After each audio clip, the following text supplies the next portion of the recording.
back.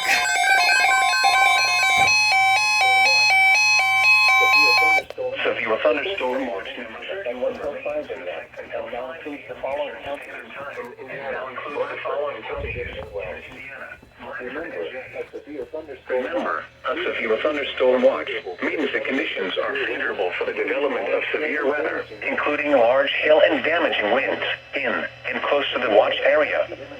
While severe weather may not be imminent, persons should remain alert for rapidly changing weather conditions and listen for later statements and possible warnings.